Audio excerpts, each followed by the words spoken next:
All right. I am holding an impromptu in between the holidays philosophy pop up.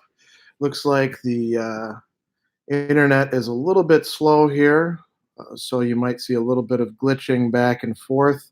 We already got a couple people who've joined up, so I've got a little bit of time on my hands before we head off to Shut Up and Write here in Milwaukee.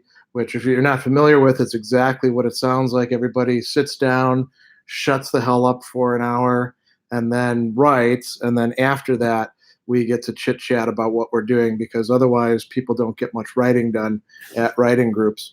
So my kids are here for Christmas break. We've got a today and tomorrow, and then I drive them back down, and their mom picks them up on Sunday.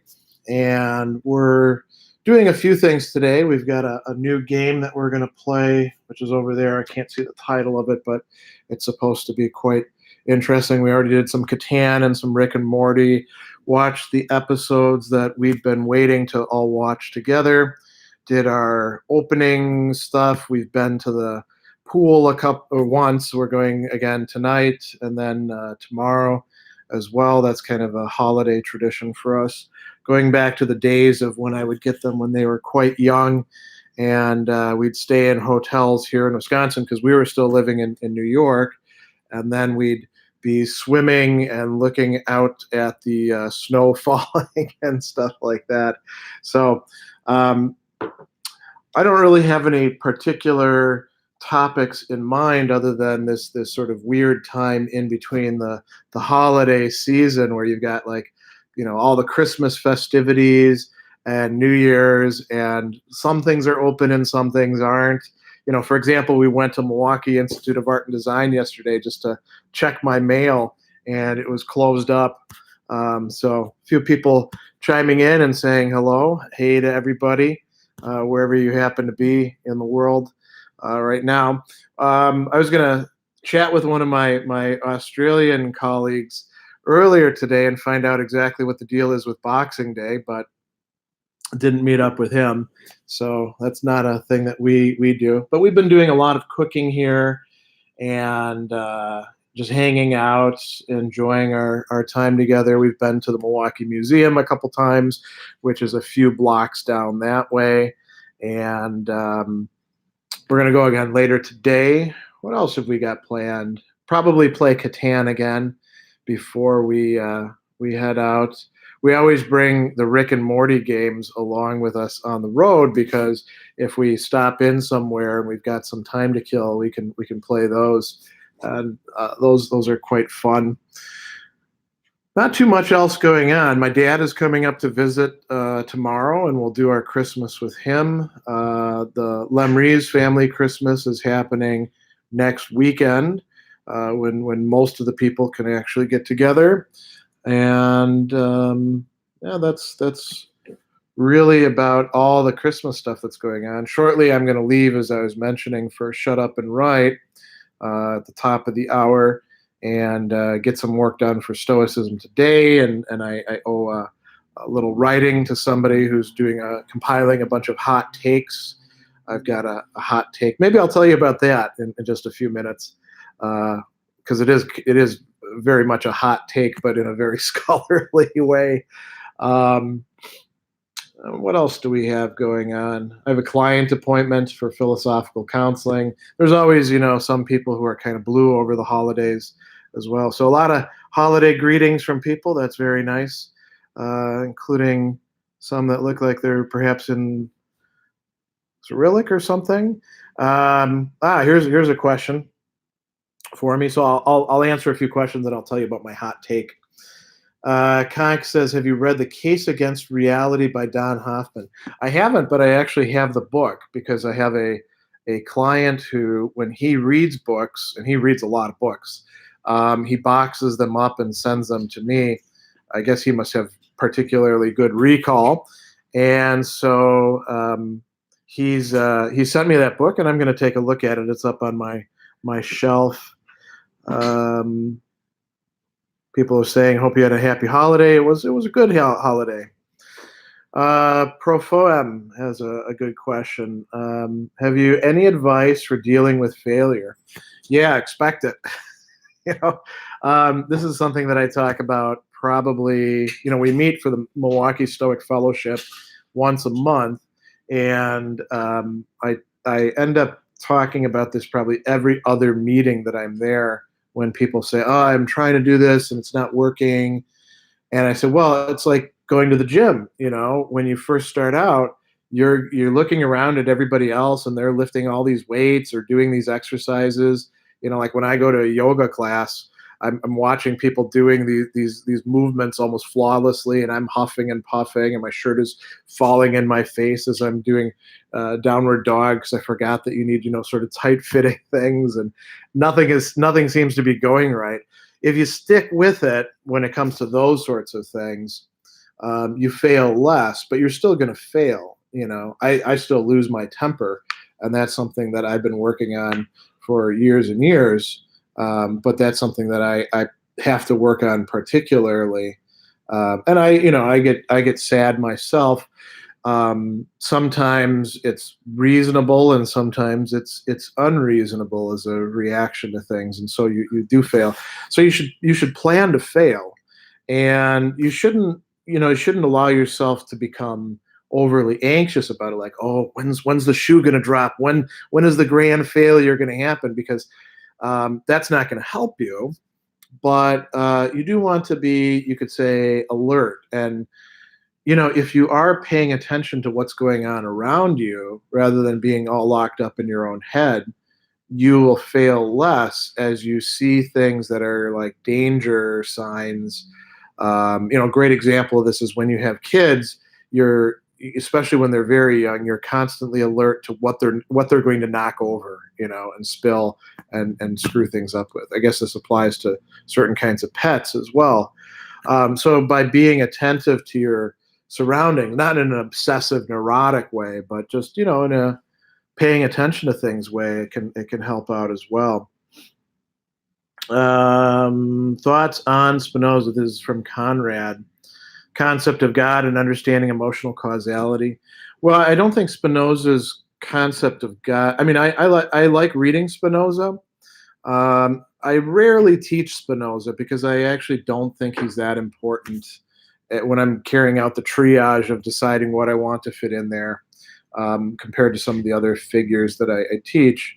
And the ethics is interesting. The theological political treatise is also interesting as well. Um, I don't buy into Spinoza's conception of God or his rejection of final causality, I know that my students find his use of the geometrical mathematical model just mind-boggling.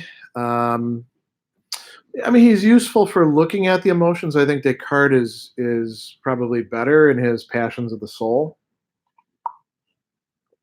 but or Aquinas and in the Treatise on the Emotions, although he's a little bit schematic with it. But for people who are into Spinoza, it might be good to go through a Spinoza phase where you really try to think out the whole world through that lens. As a matter of fact, that's sort of something, that's a generalization that I think can work for philosophy across the board. As you're developing, it's good to go through phases where you read somebody and you read everything that the person wrote obsessively and try to think out the world through the lens of their ideas, and see how it works for you, and see what it illuminates, and what you run into where you're like, well, I can't really make this work. I can't fit this in there. And then you decide whether you want to keep something from them, or whether you want to move on to somebody else and leave them completely behind. And sometimes you'll read somebody and you spend a lot of time on them, and then you leave them aside for a long time, and then you'll come back to them later on when you find that it's useful. And having done that groundwork ahead of time can be really helpful.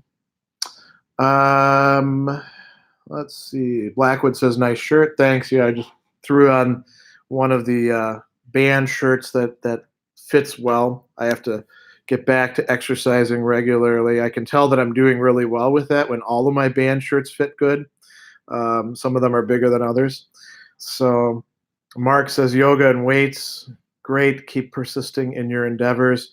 Yeah, I mean, I don't do yoga very often, and one of the things for this new year is I want to begin my mornings by doing some stretching because I'm getting less and less flexible, and so going to yoga classes would probably help with that. But man, is that when you're a beginner, is that a kick in the pants each time? As you try to do these things that other people are easily executing. You know? So, all right. Here's a good question from Muhammad. Aren't some people stressed out during holidays due to spending beyond their means? Yeah, and that's a very common thing. I think that a lot of people mistake spending on people or having just the right thoughtful gift or things like that as um, something that's going to be an incontrovertible expression of love. And it's disappointing to see people like ripping the wrappings away and like moving on to the next present. But those expectations, unless you like tell the person ahead of time, listen, this is what I want from you in your gift unwrapping activity. It's really on you for having those ideas governing your spending habits and expectations. And those are, that'd actually be a great thing to do a little writing about. Maybe I'll do a piece on that, not just about holidays, but about gift giving in general and birthdays and other occasions where we give people gifts, or people who are involved in romantic relationships and giving each other gifts. If it's a genuine gift, you can't expect to control what the other person is going to do by way of reaction, because then it's not really a gift, right? It's a giving in order to get. It's more of a transaction. But yeah, and the other thing that you've got in that question is spending beyond their means. I think that our culture really encourages us to spend beyond our means most of the time, but especially over the holidays. And again, people wrongly equate the amount of money spent with the quality of the gift or the intention behind the giving. A friend of mine and I did a whole radio show recently about gift giving, generosity, and gratitude for a local radio station here, River West Radio, and you can find that on my page, or it's in my Twitter stream. Maybe I'll post about it later on today as well. So that's actually a really great set of questions. Lol de Zoodles, do you think that Kant provides an adequate critique of Spinozism in the Critique, particularly the antinomies? You mean in the first critique, right? Yeah, I mean, it's been a long time since I've read it, so I would have to go back to it. As a matter of fact, it's been a while since I even looked at the Prolegomena, where the antinomies are discussed as well. I mean, I don't know that Kant needs to provide a critique of Spinozism. Spinozism, as such, it's always just struck me as so implausible, although very interesting. I mean, Kant strikes me as implausible as well, but I like reading his critiques. There's quite a few philosophical systems where you can look at them in almost an aesthetic way and be like, yeah, that's really cool. Probably not like that, but that's an interesting thing, the way we often look at fantasy worlds. All right, Muhammad asks, importance of routine and discipline. What do you think of liquid modernity? I'm not sure what liquid modernity means, but I mean, it sounds interesting. But routine and discipline is absolutely important. You cannot get much accomplished without it. Flights of genius and inspiration, those are cool, but you really can't build much upon them. You need something else the sort of plodding through day by day by day stuff, and that points to the importance of whatever you want to call it, the faculty of the will, proeresis, choice. That points to that aspect. Commitment is another great way of translating proeresis. Um, you really can't do much in the realm of the mind without bringing in the dimension of volition and affectivity, and the importance of habit and routine and like you said, discipline, ascesis. So Blackwood says just went through a pretty big Heidegger phase. Well, that's good. Heidegger is somebody who's well worth reading. You can get a lot out of him. And that actually leads me to a good other question from Moray. Does Maurice Blondel ever discuss Heidegger in any of his works? Not that I know of. But interestingly, Ernesto Grassi was a student of Heidegger. And Ernesto Grassi's work is not particularly well known. He was an Italian writer who was a student of Heidegger.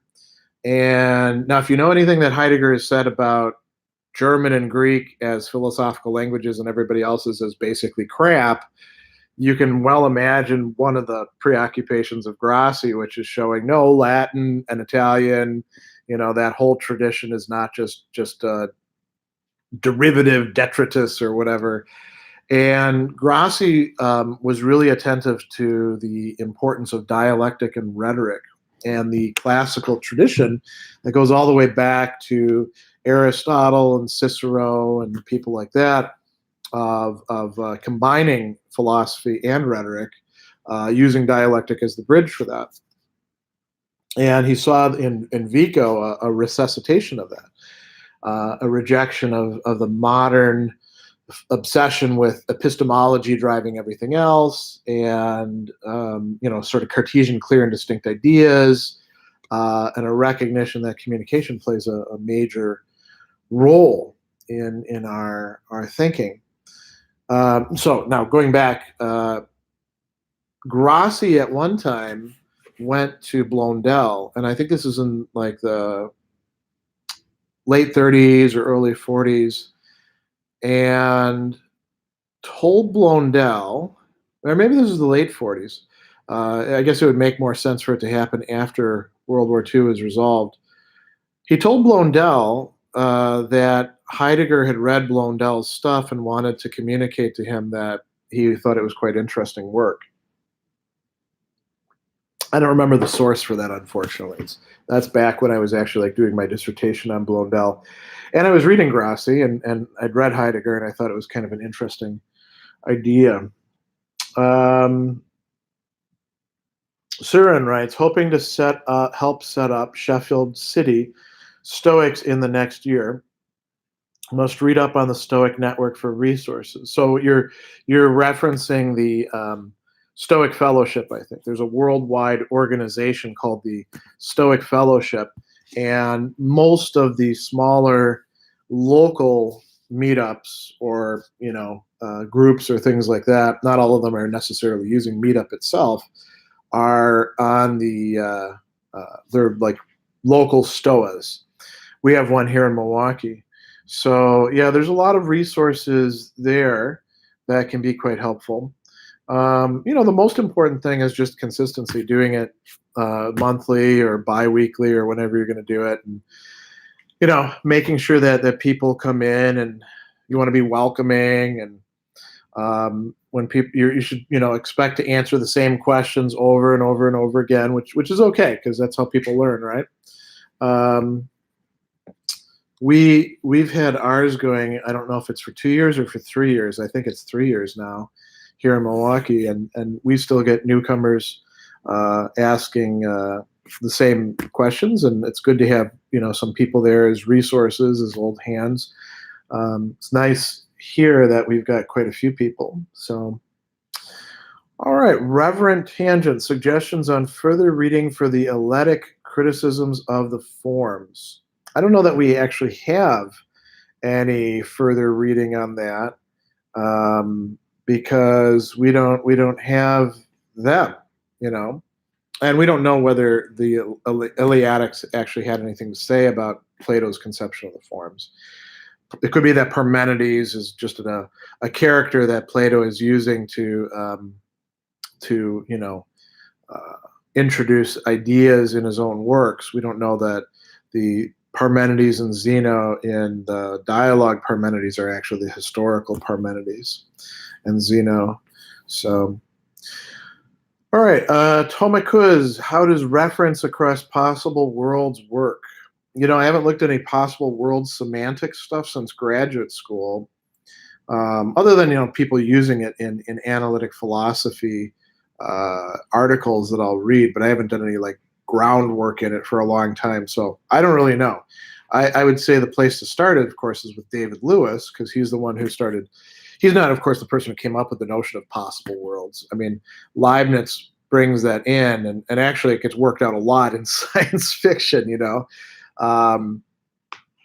A. Van Vogt, for example, some of his stories discuss that in considerable detail, and there's been others as well. But Lewis, I think his project really got started in the 80s, and it was in full swing by the time I was in graduate school in the 90s. He is the person to go to on that. Ali Hamdan, Dr. Sadler, are you an atheist? And whether the answer is yes or no, what do you think about atheism in general? Well, I'll start with the second part. There is no such thing as atheism in general any more than there is religion in general. There are all different kinds of atheists. There are some who are basically like, as religious believers, the worst caricatures, big crusaders. There's others who just grew up in a totally vacuum environment, and it never occurred to them that religion could be anything interesting. I had a colleague like that when I was in graduate school who was from Southern California, and he couldn't understand what all these religious people were talking about. He literally didn't have a frame of reference. And there's people who are sort of questing, and there's people who say that they're atheists but really are despairing religious people. So there's all different kinds. There isn't really an atheism in general, and it's kind of interesting because what the last 5 years have shown us is that when you actually have a worldwide atheist movement, it quickly fractures along all these lines. Well, what do we think about feminism? What do we think about anti-feminism? There's a split, right? How should we look at the new atheism? All these groups have become very fragmented, and many of them quite toxic, turning against each other. Am I an atheist? No, I'm not. But atheism in general, really, I think there's a lot of people, just like with religion, there's a lot of people who take it on because, not because of, like strict epistemological needs and reasoning or anything like that, but because it fulfills some emotional demands for them. I think the most interesting kinds of atheists are the ones who take religion seriously and are puzzled by it and can finally differentiate between different forms. Like Lacan is an atheist who says that and he's saying this back in like the 50s, I think, other atheists are off base in the claims that they're making. He's essentially criticizing the, at the time, equivalent to the new atheists. The new atheists, there's nothing new about them at all. They're just reincarnations of previous atheists. You can find their sort of shtick in, people in the 40s, or, caricatures by, whether they're by other atheists like George Bernard Shaw, or by Christians like Chesterton back in the early teens and stuff like that. There's nothing new about this sort of approach, other than changing the names a bit. Where was I going with that? Oh, so having approaches to atheism that recognize the centrality and importance, and perhaps that there's some sort of deep-seated desire and need for what it is that religion is providing. I'll also say this: the religious thinkers that I'm always most interested in are those for whom religion did not solve problems and make their life easier, but for whom religion made things more complex, and in some cases more difficult and problematic. And that includes all these thinkers from, from about the second century on. Justin Martyr, Christianity did not like make everything simple for him. It actually complicated things quite a bit, all the way into, thinkers in the 19th and 20th century, like Søren Kierkegaard or Lev Shestov or Chesterton, all the way down to the present. So, BK has an interesting thing here. I wonder if the more Christmas becomes detached from its religious meaning, the more stressful it's become. Sometimes, but I'll tell you, religious people can make it stressful as hell as well. They pick the busiest time of the year to have lots and lots and lots of pageants and services, and the church has to be decorated just right, and the choir better sing just right, because all the people who haven't been here, all year are going to be flooding in, and so I mean it can be stressful all around. We like, after years and years of stressing out over holidays, in the Sadler Shaka household, we like to have holidays as low key as possible, and just to enjoy ourselves and get through them, and take it easy. But I think some people actually like kind of get off on making things complicated and stressful and all that. Put them aside. I think that whether it's secular Christmas oriented around Santa Claus and reindeer and gift giving and all that other stuff, or whether it's the reason for the season Christmas, celebrating the incarnation of and the nativity of God, intervening in history, bringing love into the world, all those sorts of themes. People have found ways to turn it into something quite stressful and convoluted. So, all right, Volkalak, what do you think of anti-tech philosophers like Ted Kaczynski and Jacques Ellul? Well, this is the first time I've seen somebody refer to Ted Kaczynski as a philosopher, but I suppose if you write a long enough manifesto, you've got a broad conception of philosophy. Why not? I haven't read Kaczynski's manifesto, so I can't really say much about him. Ellul I've read a bit of, and he makes some interesting points. I don't know that there's that much. It's not like we're going to ever go back, unless some absolute crisis happens, to. And I was tempted to say pre-technological, but it's really pre-late industrial technological point of view. Because we've always had technology. Language is a form of technology, and agriculture. All the things that Rousseau writes about in his pieces back in the 1700s are forms of technology, and they arise out of exploiting potentials of the human being and human mind in relation to its environment. And there's also technologies of the self as well, as we know. So I don't really have that much to say about that.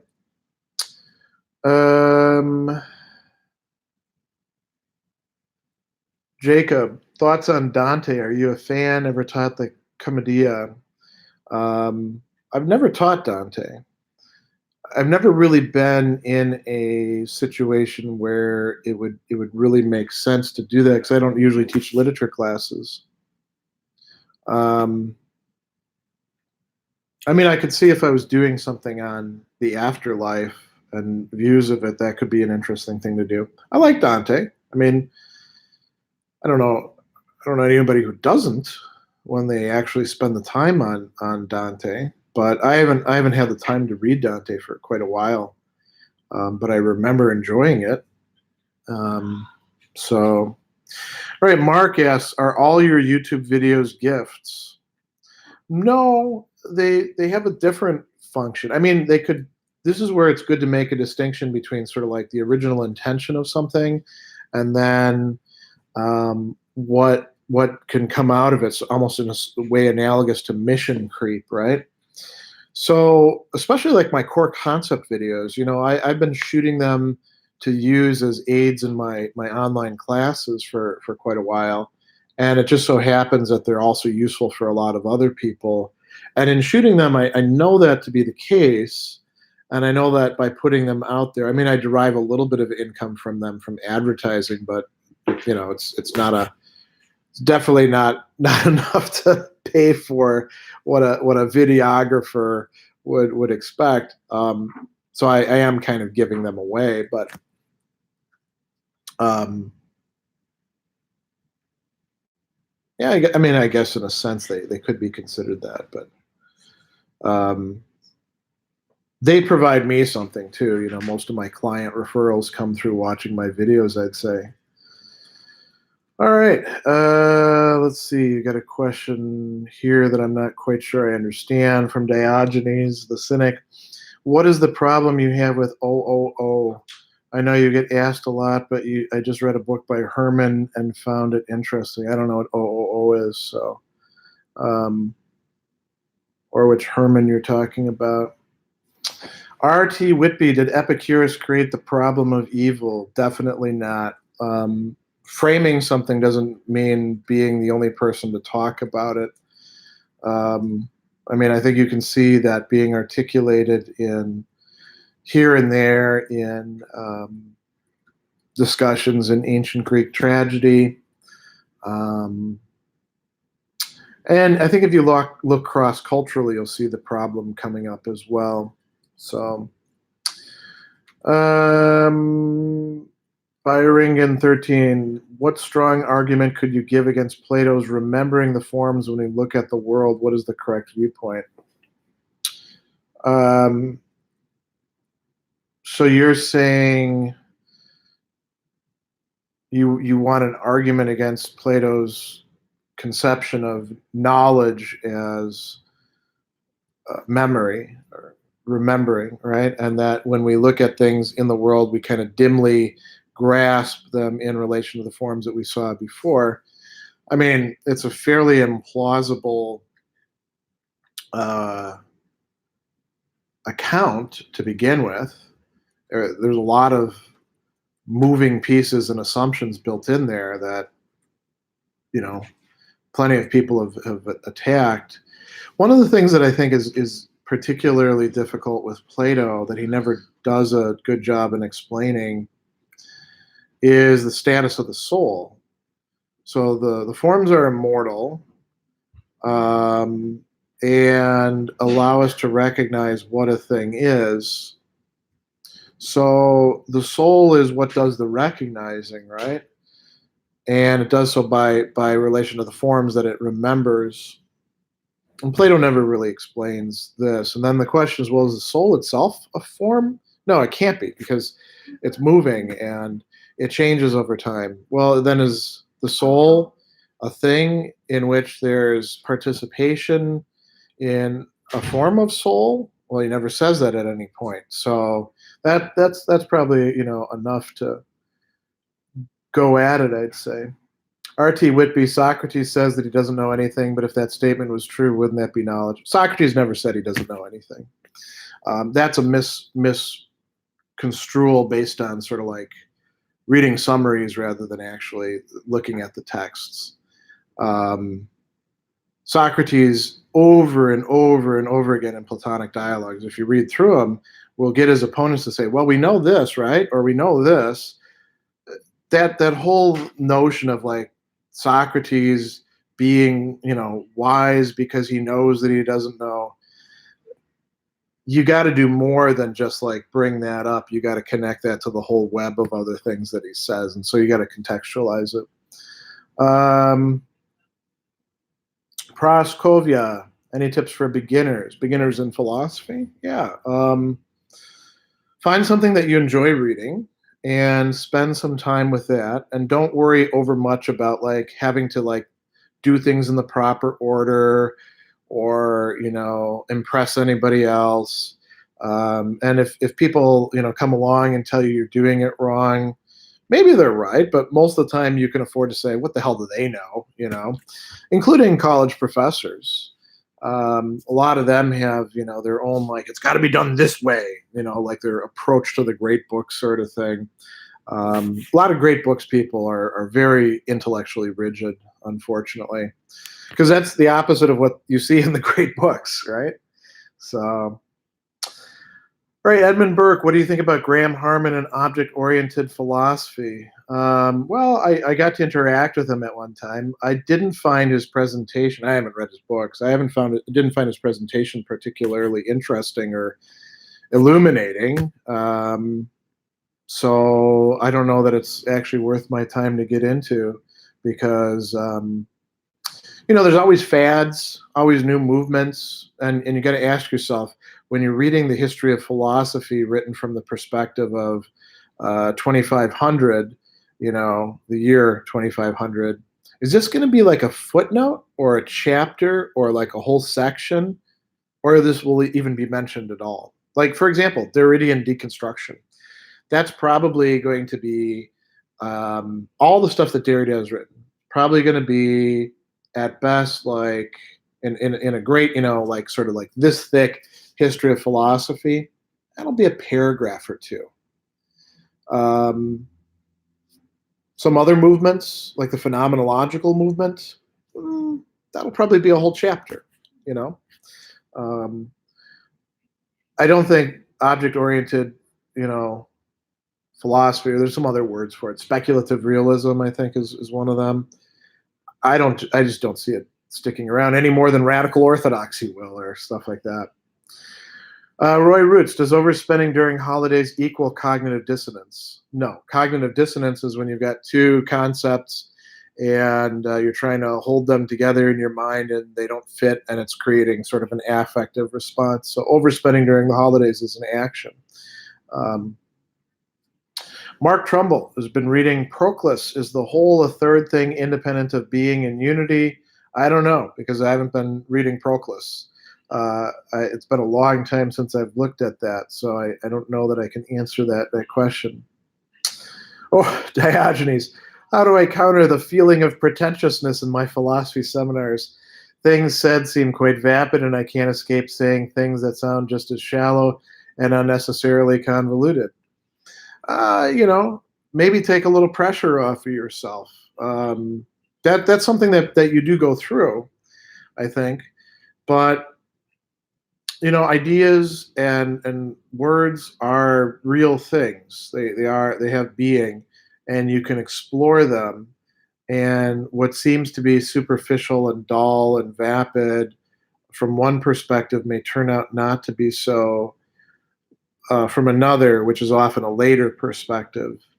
It might be good just to sit back and try to get as much out of it as you can, even though you're not finding yourself like really engaged with it, right? Because it'll turn out sometimes that you need like a certain critical mass of stuff, and then suddenly things click, and you're like, "Oh, now I get it. That's what they're up to there." Sir, and what is a dispreferred indifferent? Joking. Well, a dispreferred indifferent is a rejected indifferent. That's what the Stoics called it. Anthony asks, how would you characterize Kierkegaard's relations to Hegel, and what about Pascal? So that's actually a great question. Kierkegaard's relation to Hegel is not just as a critic of Hegel. As a matter of fact, he uses the notion of dialectical all the time. It's not as if Hegel had a complete monopoly on that. Other German idealists did as well. And it's good to remember that Kierkegaard studied in Berlin, not with Hegel himself, but with others, at that time. And I mean, if Hegel lived a bit longer, maybe Kierkegaard would have gotten to study with him. Kierkegaard views Hegel himself, as occupying you could say in modern philosophy, sort of the position that Socrates does in ancient philosophy. It's taking philosophy and the ethical, if we're using Kierkegaard's stages, about as far as it can go. and that's a good thing. And there's different levels of the ethical, and you know, Hegel and Socrates are at the highest, but they just aren't able. Socrates doesn't have the opportunity of taking into account you might say, the intrusion of God, the eternal, into human time. Hegel could, but Hegel lapses back into the ethical and turns religion into a kind of philosophy. So, there's that famous polemic in Fear and Trembling that everybody takes faith as something that you're starting from rather than what you're working your way to. And the idea is to get past faith. Well, that's straight out Hegel. Hegelians aren't as good as Hegel himself, and Hegelians were sort of the main game in town when Kierkegaard was around. So think about derivative people, derivative thinkers who are like spouting Hegel, maybe not really understanding fully what they're talking about, and that's part of what Kierkegaard is reacting against. Is it Mutipai? I'm applying to Notre Dame's History of Science and Philosophy PhD with a project proposal on Bergson, basically saying Einstein is a soul-denying atomist and ST plus QM is biopolitics. Any advice? Nope. I mean, good luck with the project. I don't know what Notre Dame's History of Science and Philosophy program is like. My contacts with the University of Notre Dame basically ended when I left Indiana to move down to North Carolina. I used to go to their conferences that were held by the Center for Ethics and Culture quite frequently, and I worked briefly with McIntyre, but that department is a whole different animal now. I don't know what they do. Muhammad says, how do you see the impact of social media on people and the information overload coupled with focus on the negative news in the media? Well, we definitely live in a new time. We're in a different environment. I mean, this is something that my wife and I talk about sometimes. We are Gen Xers. We grew up at the cusp point between like television, radio, computers coming in. There were computers in our schools, but you had to take a computer class to use a computer.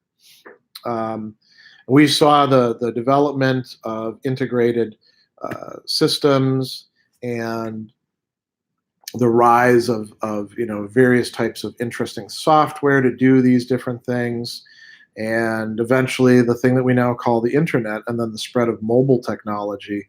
We lived through all of that. The notion of like millennials being digital natives, that it's been pushed basically by boomers, educational experts. That was always bullshit. The real there never was anything as like a digital native.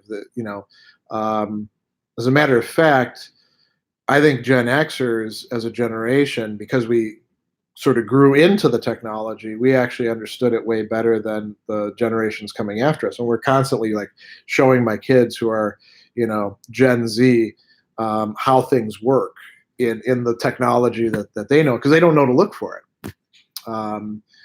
So, we've got this interesting set of transformations that I think speculative fiction can be very helpful for helping us understand. It reminds me too of another thing. Postmodernism is getting to be kind of a dirty word these days, the way that liberal became in the 80s. People, accusing people of it without actually knowing what it means.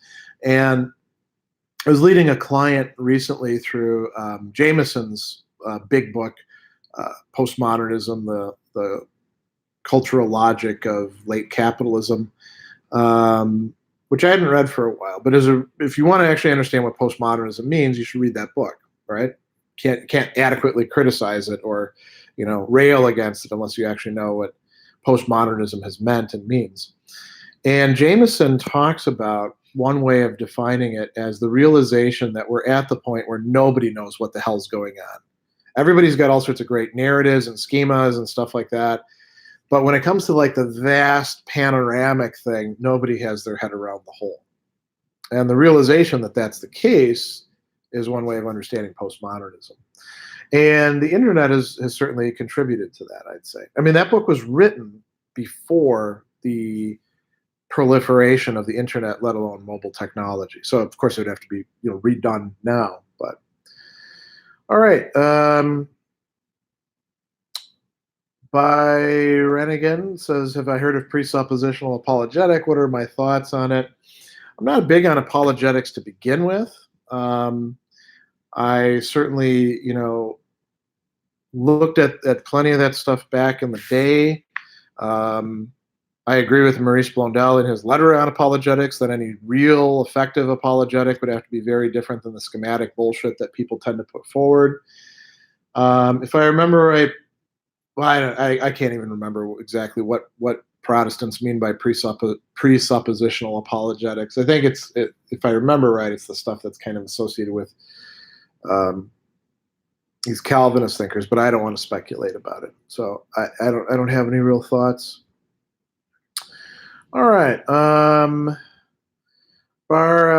Kanan, have you read any Buddhist philosophy? Yeah, I started reading Buddhist stuff back in my teens and continued through and taught classes on, not just on Buddhism, but on what we at that time were calling Eastern or non-Western philosophy in my first job.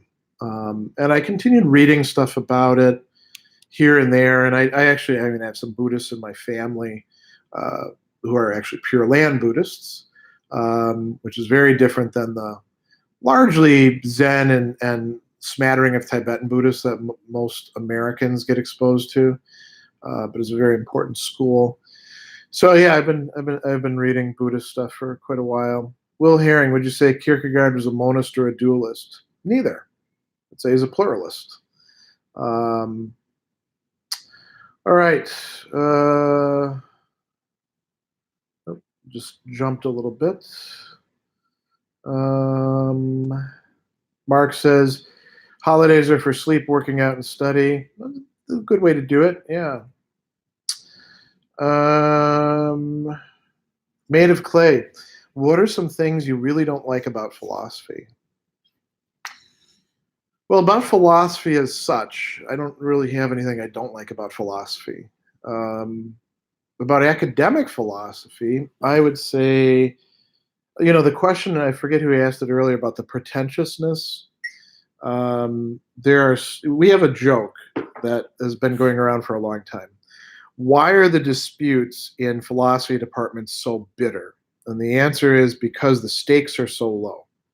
So people get really, really, really worked up over minor things, and they should treat each other as human beings and realize that we're on a sort of shared path of understanding things.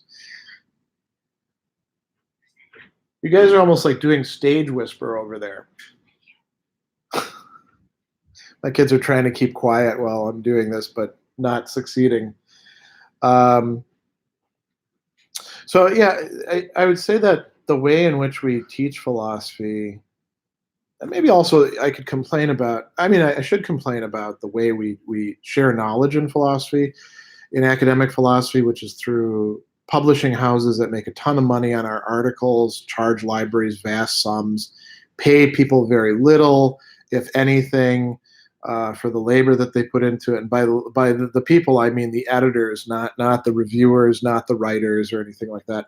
That's all crap, that's a terrible thing. But the way in which we organize how we teach it is quite bad too. I mean, we're shackled to the 15-week semester here in the United States. We can't get away from that. So if you want to get accreditation, you have to do things in that way. I mean, you can switch it up and say we're going to do 15 weeks worth of stuff in 8 weeks, right? But it's still the same basic units, and so we have to do this crazy triage And we have a lot of people teaching philosophy who don't really want to teach philosophy. We have a lot of people who would be great teachers who are shut out for one reason or another. The prestige of the institution they got their degree from. We allow the elite universities who churn out lots of graduates just like everybody else to effectively dominate the job market, even though there's no evidence at all that anybody coming from an elite university got any better education or teacher training or anything than the other places. So academic philosophy is really quite a mess. But philosophy as such is going to continue on through the millennia. And, really any time that you look at things, you can find some things that you would complain about.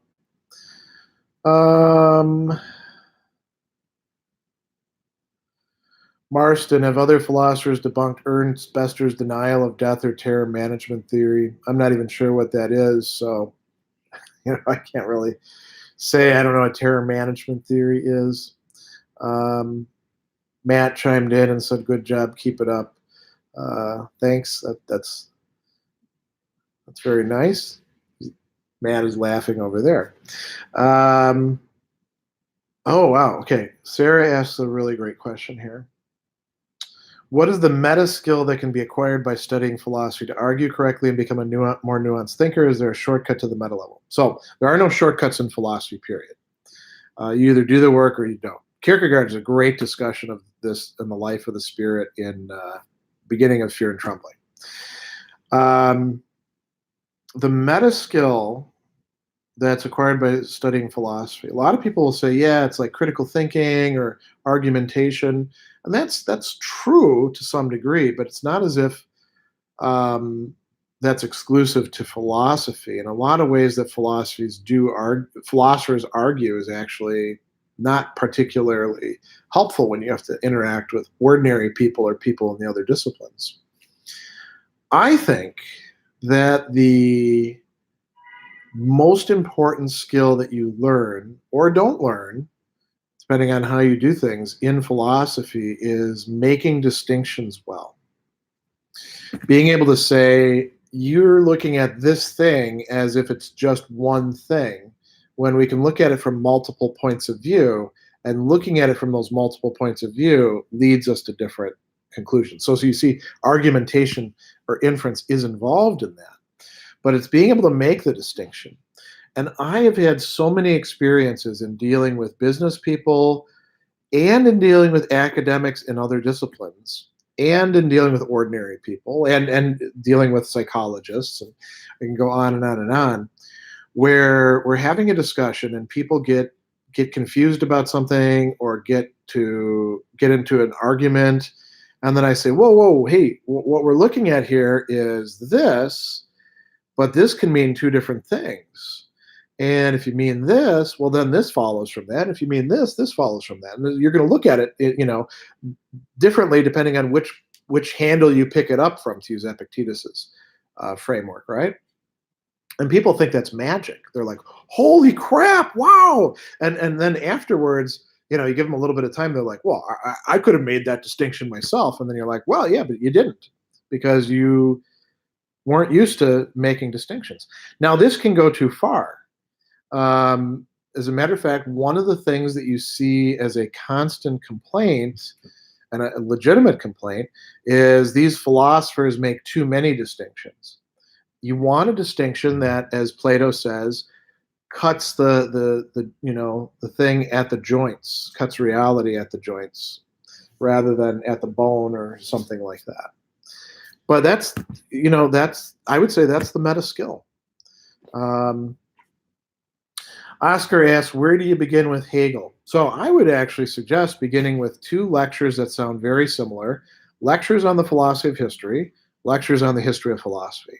And then only after that, go and read the phenomenology. But everybody always begins with the phenomenology because they see it everywhere. And that's why I did the half-hour Hegel project. All right. I'm going to have to end pretty soon because I'm going to have to go to Shut Up and Write in just a few. Let's see here.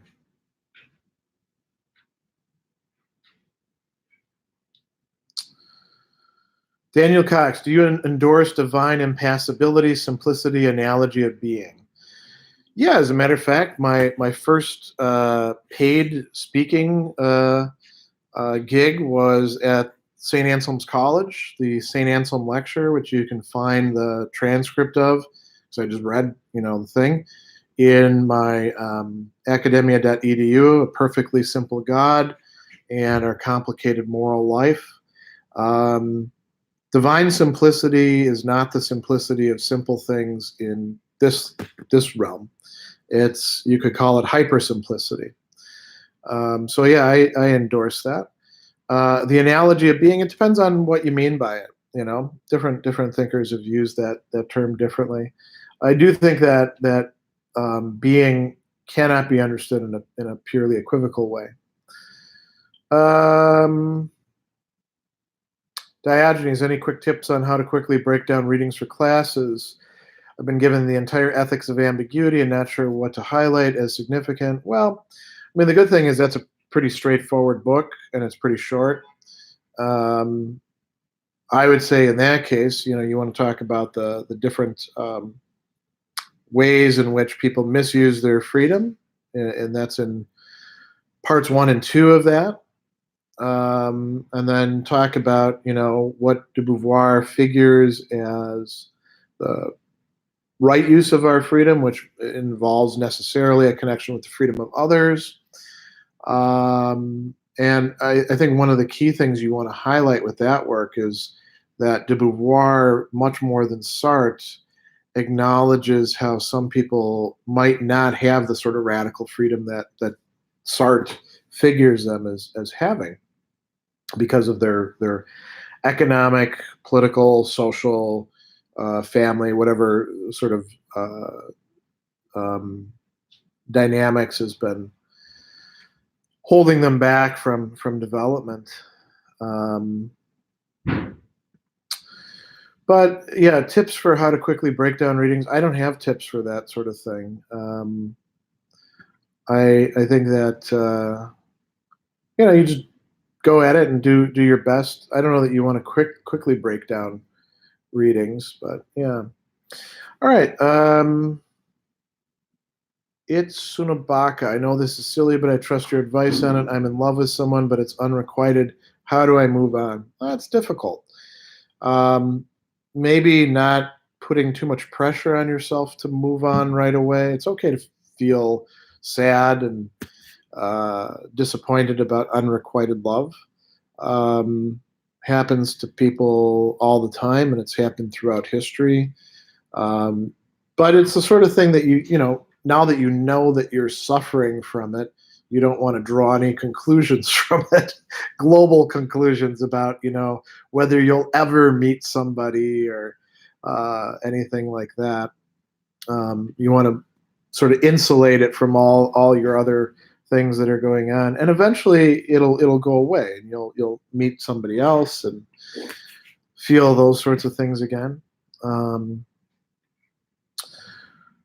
All right, CyberCont, any textbook recommendations for teaching a first-year undergrad history of ethics course? Thoughts on McIntyre's history of ethics? Well, I like McIntyre a lot. His history of ethics, pretty good. It's definitely got its, a McIntyrean take, so you probably would want to explain what McIntyre's overall projects are. I actually have my undergraduates read primary texts when it comes to the history of ethics. I don't use an anthology. I provide them with the texts, and I usually kind of go. I used to start out with like Plato and Republic, and I would bring in a couple other thinkers to supplement. So we've got an authoritarian attitude towards ethics with Thrasymachus. So sometimes I'd bring in Nietzsche, or sometimes I'd bring in bit of Hobbes, and then Glaucon proposes something like a social contract theory. So wow, we bring in some Hobbes right there. Then we get virtue ethics coming in, and then I'd start doing things in order. But there's no simple way to do it. So, all right. Well, that I think. Let me see here. Well, things are not working completely right with the scrolling on this. But that's a good place to end the stream. It's 11 o'clock now, so I got to gather up my kids and head off to Shut Up and Write. And hope everybody has a good holidays. We got a lot of cool stuff coming up this next month and this next year, but I'll do another little talk about that closer to the new year, and maybe I'll do another stream on New Year Eve or New Year's Day. We'll see about that as well. So, all right, I'll see all of you. Have a great whatever it is, evening, afternoon, morning, late night, whatever you're doing.